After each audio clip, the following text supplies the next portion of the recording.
Video में heart और उसके संबंधित चीजों को पढ़ा था, हार्ट और उसके चीजों से संबंधित पढ़ा था। अब एक हम लोग चर्चा करना है ब्लड प्रेशर।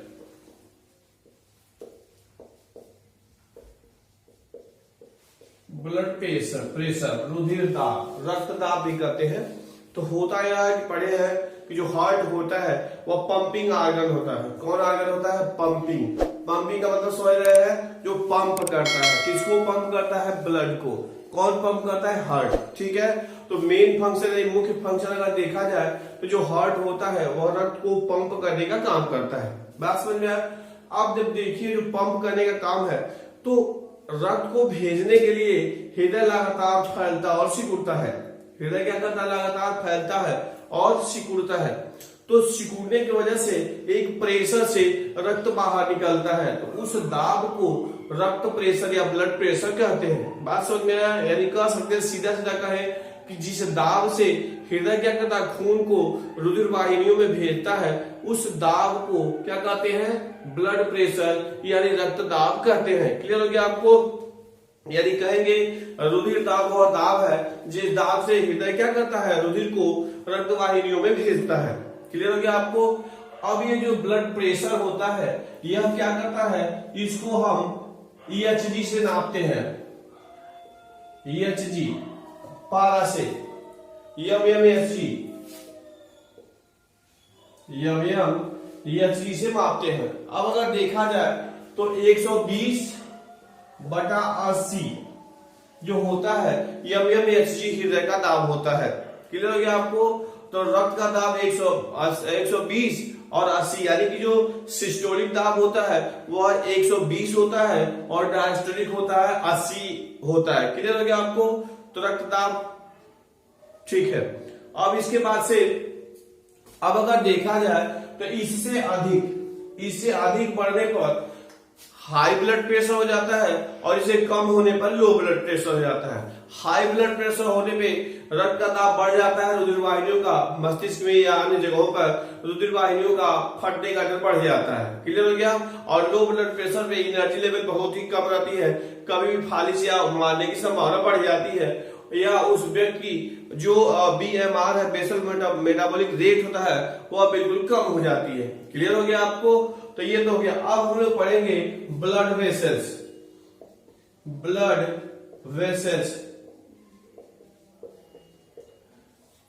वेसल्स यानी कि रुधिर वाहिनी। क्या हो गया? ब्लड वेसल्स यानी कि रुधिर वाहिनी। अब रुधिर वाहिनी क्या होती है? अब जैसे हम लोग पढ़े कि जो हृदय होता है, हृदय जो होता है पंप करने का काम करता है। हृदय क्या करता है? पंप करने का काम होता है। तो हम कह सकते हैं कि हमारे शरीर में ढेर सारी मोटी पतली नलिकाएं बनी होती है। हमारे शरीर में क्या बनी होती है? मोटी पतली ढेर सारी नलिकाएं बनी होती हैं जो रक्त को हृदय से ले जाने का काम करती हैं और अंगों से वापस हृदय में लाने का काम करती हैं। तो इन मोटी पतली नलिकाओं को ही ब्लड वेसल्स कहते हैं। क्या कहते हैं? ब्लड वेसल्स कहते हैं। क्लियर हो गया आपको? फिर वही चर्चा किया जाए कि शरीर के जो मोटी पतली नलिकाएं पाई जाती हैं, रक्त को हृदय से अन्य स्थानों तक ले जाती हैं और विभिन्न भागों से वापस ले के हृदय में ले आती है। तो उन्हीं नलिकाओं को ब्लड वेसल्स यानी कि रक्त वाहिनी कहते हैं। बात समझ में आ गया? अब अगर देखा जाए तो जो रक्त वाहिनी होती है, कौन? रक्त वाहिनी होती है, दो प्रकार की होती है। क्या प्रकार की होती है? दो प्रकार की होती है। एक को आर्टरी, क्या कहते हैं? आर्टरी यानी धमनी कहते हैं। क्या कहते हैं? आर्टरी का मतलब धमनी। क्या कहते हैं? आर्टरी का मतलब धमनी। और दूसरा को वेन, VEIN। वेन का मतलब होता है सिरा।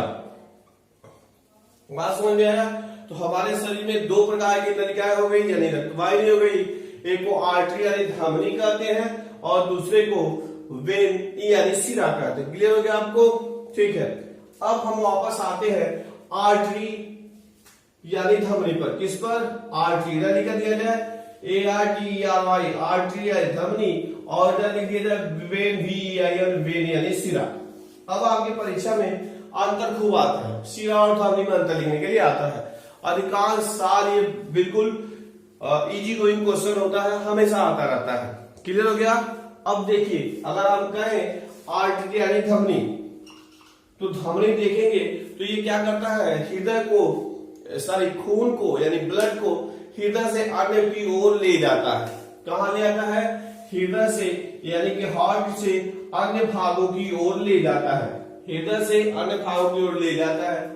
जो वेन होती है वह अन्य भागों से वापस हृदय में लाती है, यानी कि ये हार्ट में लाती है। क्लियर हो गया। शरीर के दूरस्थ अंगों से यह वापस हृदय में ले आती है और ये क्या करता है, हृदय से अन्य भागों की ओर ले जाता है। दूसरा आर्टरी में देखेंगे तो इसमें जो होता है रक्त सदैव दाब के साथ बहता है। रक्त किसके साथ बहता है, दाब यानी प्रेशर। रक्त जो होता है हृदय के प्रेशर के अनुसार जाता है, दाब के साथ बहता है। इसमें कोई दाब नहीं रहता है, लेस, कोई दाब नहीं रहता, यानी कह सकते हैं विदाउट प्रेशर, विदाउट प्रेशर। इसमें रक्त दबाव के साथ बहता है, इसमें रक्त बिना दाब के साथ बहता है। इसमें देखेंगे तो जो धमनी होती है वह शरीर की गहराई में स्थित होती है, शरीर के गहराई में स्थित होती है, जोड़ों को छोड़कर। किसको छोड़कर, जोड़ों पे, जैसे ये जॉइंट्स वगैरह होती हैं इनको छोड़ दिया है तो बाकी ये डीप मसल्स में मांसपेशियों के अंदर पाई जाती है। और ये क्या होता है, त्वचा के नीचे। कहां पाई जाती है, ये कह सकते हैं बिलो स्किन, ये त्वचा के नीचे पाई जाती है और ये deep in muscles, MUSSELS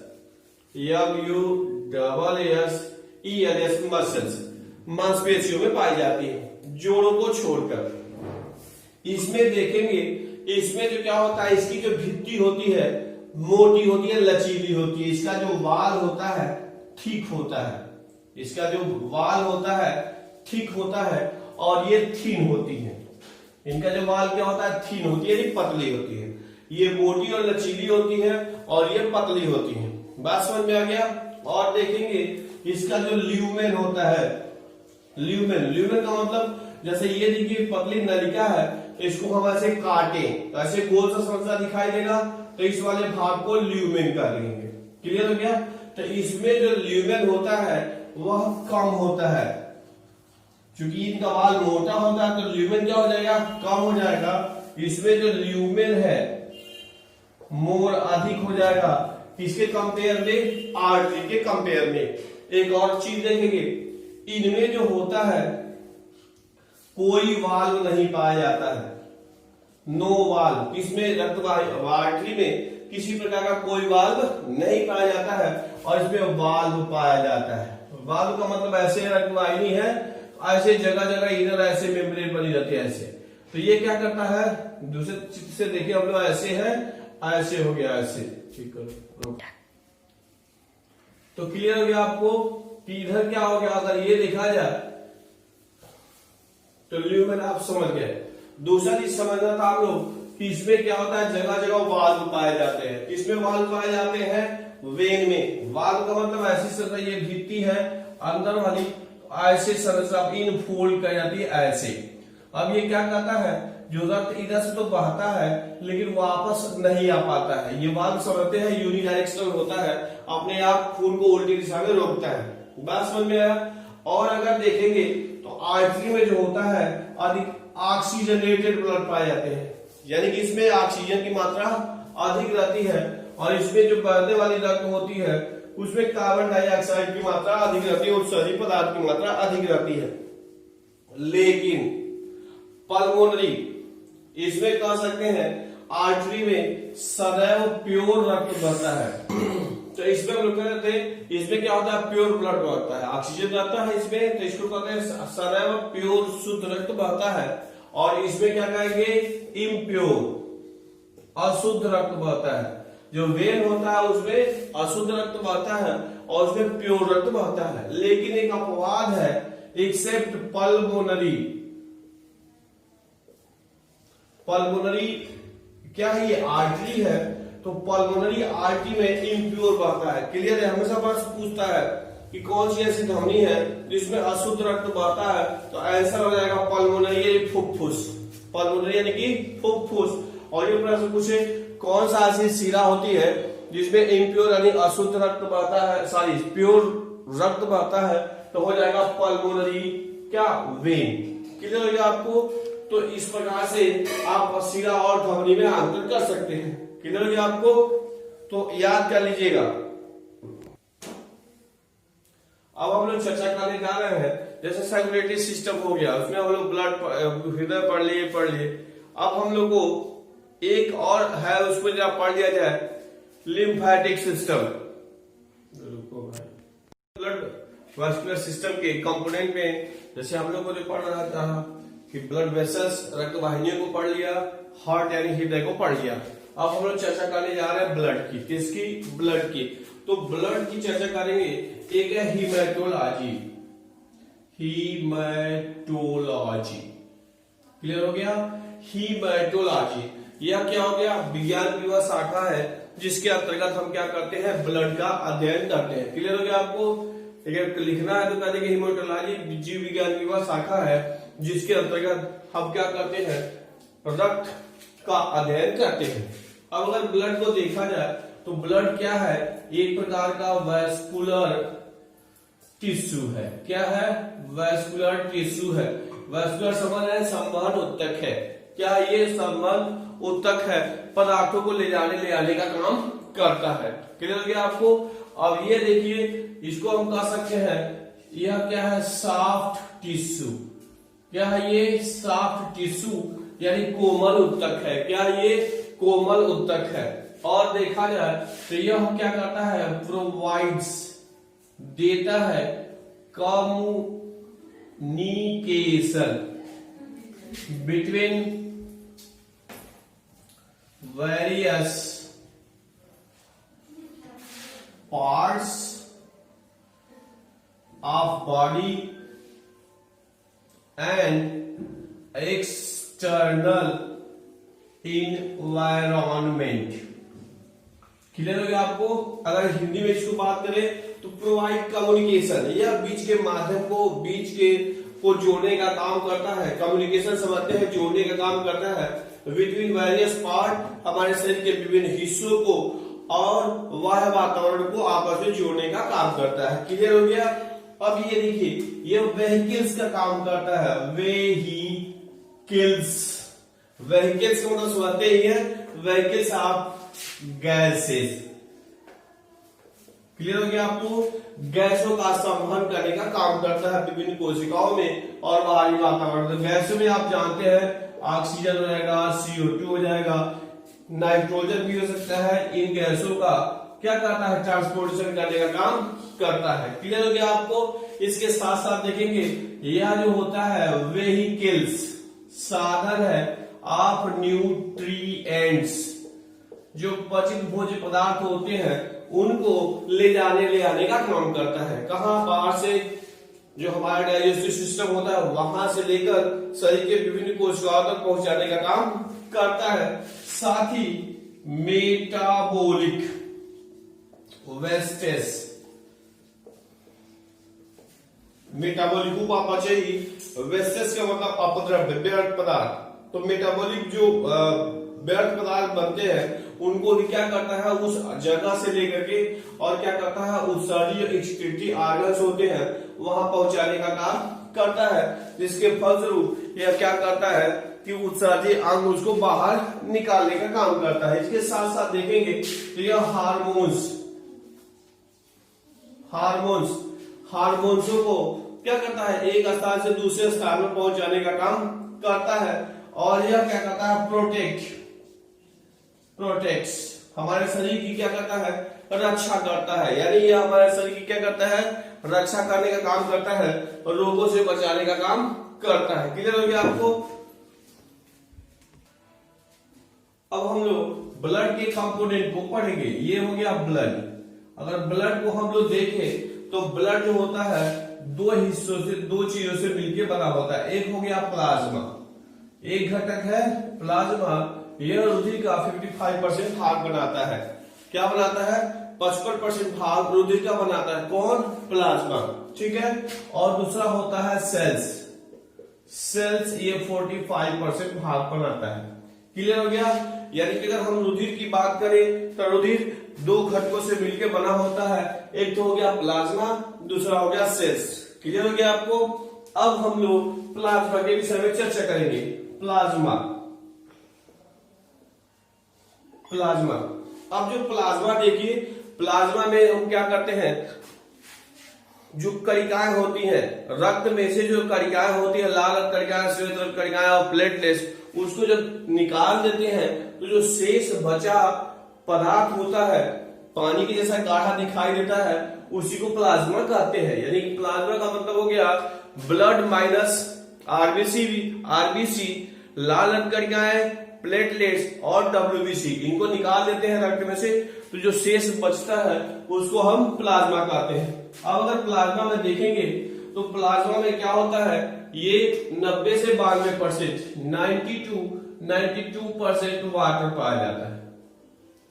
plasma में क्या होता है, 90 से 92% पानी पाया जाता है, ठीक है। उसके बाद देखेंगे तो इसमें बचा आपका 8 से 10 सॉलिड मटेरियल आता है, ठोस भाग रहता है। इस सॉलिड भाग में ढेर सारे लवण पाए जाते हैं। क्लियर हो गया आपको? सोडियम हो जाएगा, पोटेशियम हो जाएगा, कैल्शियम हो जाएगा, ठीक है। अब क्लोराइड हो जाएगा, HCO3, बाइकार्बोनेट, NaCl। अब ये देखिए NaCl जो होता है मैक्सिमम होता है, सबसे अधिक मात्रा में पाया जाता है। क्लियर हो गया? इसमें गैस भी भूले जाते हैं, गैसेस, विभिन्न गैसेज होती हैं, ऑक्सीजन हो जाएगा, ऑक्सीजन हो जाएगा, CO2 हो जाएगा, नाइट्रोजन इत्यादि गैसें भी पाई जाती हैं। इसके साथ साथ इसमें जो होता है प्रोटीन्स, विभिन्न प्रोटीन्स भी पाए जाते हैं, ठीक है।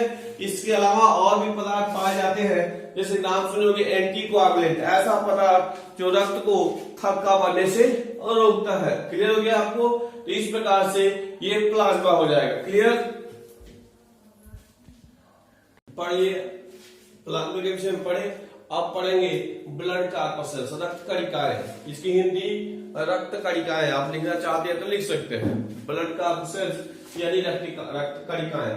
तो हम लोग चर्चा किए थे कि रक्त में यानी रुधिर में 55% प्लाज्मा होता है, और प्लाज्मा के बाद जो शेष होता है यानी 45% जो होता है रक्त कणिकाएं यानी ब्लड कॉर्पसेल्स पाई जाती है। क्लियर हो गया आपको?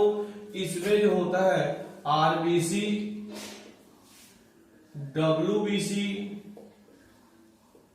और ब्लड प्लेटलेट्स, ये 3 प्रकार की कणिकाएं पाई जाती हैं। आरबीसी रेड ब्लड कॉर्पसेल्स, ये हो जाएगा रेड ब्लड कॉर्पसेल्स,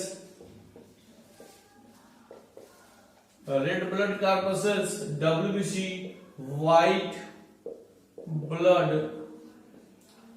कॉर्पसेल्स यानी श्वेत रक्त कणिकाएं, और ये ब्लड प्लेटलेट्स। क्लियर हो गया आपको? यानी रक्त में 3 प्रकार की कणिकाएं मुख्यतः पाई जाती है। ये हो गया आरबीसी यानी कि रेड ब्लड कॉर्पसेल्स यानी कि लाल रक्त कणिकाएं, डब्ल्यूबीसी यानी व्हाइट ब्लड कॉर्पसेल्स यानी कि श्वेत रक्त कणिकाएं, और ब्लड प्लेटलेट्स हो गया। तो अब हेडिंग डाल लेंगे आप चाहे तो, ये रेड ब्लड कॉर्पसेल्स। अब हम लोग चर्चा करने जा रहे हैं रेड ब्लड कॉर्पसेल्स की यानी लाल रक्त कणिकाओं की। क्लियर हो गया? अब देखिए जो लाल रक्त कणिकाएं होती हैं ये रुधिर का 40% यानी 40% भाग बनाती है। क्या हो गया कि जो लाल रक्त कणिकाएं होती हैं वह रक्त का 40% भाग बनाती है। यदि आप देखें तो एक बूंद में, इन 1 ड्रॉप, एक बूंद में 26 करोड़ लाल रक्त कणिकाएं पाई जाती हैं। एक बूंद खून की बात किया जाए तो उसमें 26 करोड़ क्या होती है पाई जाती है। लाल रक्त कणिकाएं जो होती हैं वह राउंडेड होती है, गोलाकार होती है। क्या होती है? राउंडेड होती है। और इसमें शुरुआत में तो ये न्यूक्लियस, माइटोकॉन्ड्रिया, एंडोप्लाज्मिक रेटिकुलम पाया जाता है, परंतु जब मेच्योर आरबीसी हो जाता है, यानी कि यह मेच्योर आरबीसी में क्या होता है, माइटोकॉन्ड्रिया, न्यूक्लियस, ये सब जो कोशिकांग होते हैं अब्सेंट होते हैं, नहीं पाए जाते। क्लियर हो गया आपको? माइटोकॉन्ड्रिया, गोल्गी कॉम्प्लेक्स इत्यादि कोशिकांग नहीं पाए जाते। क्लियर हो गया? अब ये जो आरबीसी होता है, कौन होता है? आरबीसी। इसी के कारण, किसके कारण? आरबीसी के कारण हमारे खून का जो रंग होता है यानी लाल होता है, यानी कि कह सकते हैं रिस्पॉन्सिबल, जिम्मेदार होता है फॉर रेड कलर, लाल रंग के लिए यही जिम्मेदार होता है। और आरबीसी में हीमोग्लोबिन, यह याद करने वाली बात है, हीमोग्लोबिन पिगमेंट पाया जाता है, रंग का पाया जाता है, जिसकी वजह से खून का रंग या आरबीसी का रंग लाल होता है। अब जो हीमोग्लोबिन होता है यह क्या करता है, जब हम सांस लेते हैं फेफड़े में सभी गैसें जाती है, तो हीमोग्लोबिन ऑक्सीजन के साथ अस्थायी जुड़ करके ऑक्सी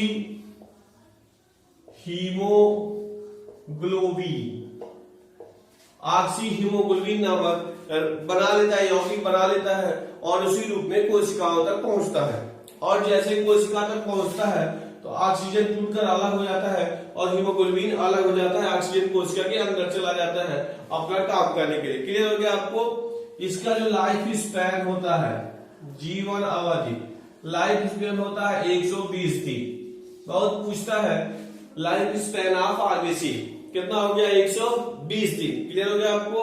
आप देख रहे हैं इसका मुख्य काम क्या हो गया? ऑक्सीजन को ले जाने का काम करता है। किस रूप में ऑक्सीजन ले जाता है? ऑक्सी हीमोग्लोबिन के रूप में। ऑक्सी हीमोग्लोबिन क्या है? एक अस्थायी यौगिक है। क्लियर हो गया आपको? हीमोग्लोबिन बताया गया रंग कण है, जिसकी वजह से क्या होता है? आरबीसी का रंग लाल होता है और आरबीसी के लाल होने की वजह से खून का रंग लाल होता है। और ये जो आरबीसी होते हैं वो राउंडेड होते हैं। शुरुआत में यानी यंग अवस्था में देखेंगे उसमें माइटोकॉन्ड्रिया वगैरह पाया जाएगा, लेकिन जब मेच्योर हो जाएगा, परिपक्व आरबीसी में ये कोई कोशिकांग नहीं पाए जाते। ये बताया गया कि रक्त का 40% भाग बनाता है। साथ ही साथ इनकी संख्या बहुत अधिक होती है। एक बूंद में लिखा है आपने, एक बूंद में 26 करोड़ लाल कणिकाएं पाई जाती हैं। क्लियर हो गया आपको? अब हम लोग आरबीसी के बाद डब्ल्यूबीसी, क्या हो गया? डब्ल्यूबीसी यानी कि व्हाइट ब्लड कॉर्पसेल्स। क्या हो गया? White blood corpuscles. White blood corpuscles को ल्यूकोसाइट्स भी कहते हैं, क्लियर हो गया? तो ये भी बड़े आकार का राउंडेड स्ट्रक्चर होता है। इसमें तमाम प्रकार के बहुत प्रकार के पाए जाते हैं। एक हो जाएगा इस्नोफिल्स,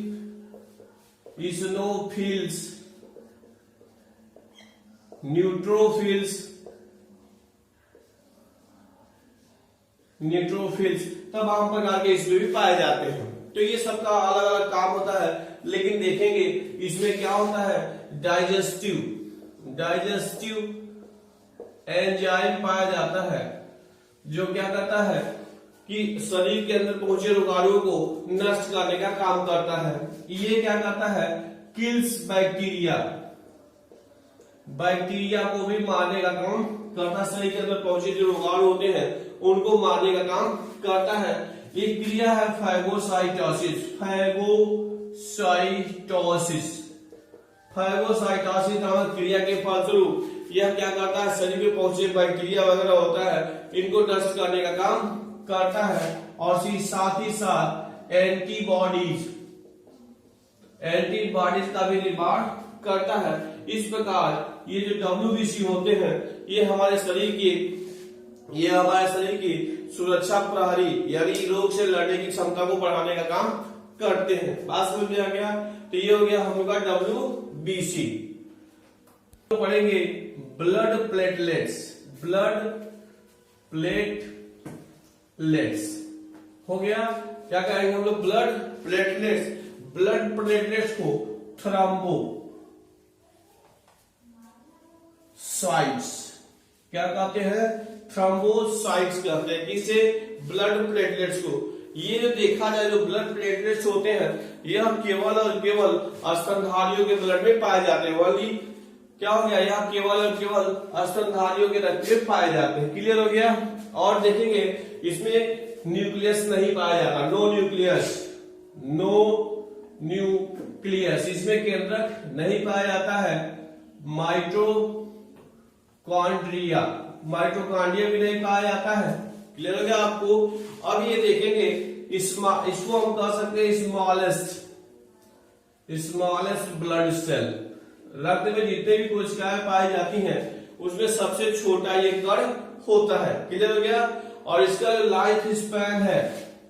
लाइफ स्पैन जीवन जो अवधि होती है वह 2 से 4 दिन होता है। 2 से 4 दिन बाद ये खराब हो जाता है। क्लियर हो गया? और अगर देखेंगे तो इसका जो मेन फंक्शन होता है, मुख्य जो कार्य, मेन फंक्शन जो होता है, कार्य जो होता है वह ब्लड को क्लॉटिंग। समझिए यह इसका जो मुख्य काम है रक्त के थक्का मारने का होता है। रक्त को थक्का मारने का काम करता है। जब कहीं चोट या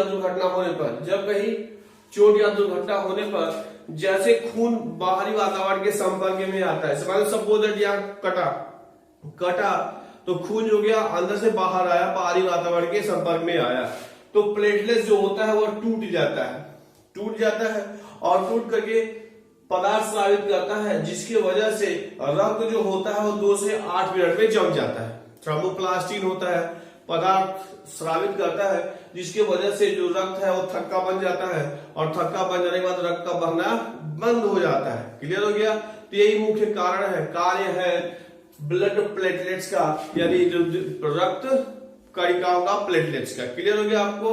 तो इस प्रकार से हम लोगों ने ब्लड के विषय में पढ़ा। किसके विषय में पढ़ा? ब्लड के विषय में पढ़ा।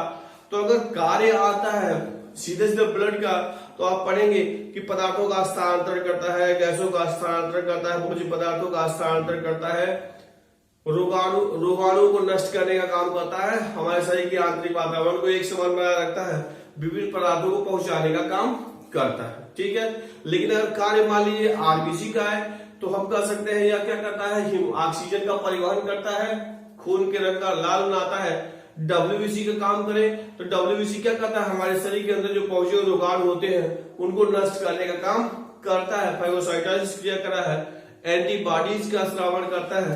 तो इस प्रकार से ये काम करता है। अगर ब्लड प्लेटलेट्स की बात करें तो आप कह सकते हैं कि यह क्या करता है कि चोट या दुर्घटना होने पर रक्त को थक्का मारने का कार्य करता है। तो इस प्रकार से ब्लड के विषय में हो गया। तो हम लोग इस पूरे वीडियो में हम लोग रुधिर परिसंचरण तंत्र के विभिन्न घटकों को पढ़ा और शेष अगले वीडियो में।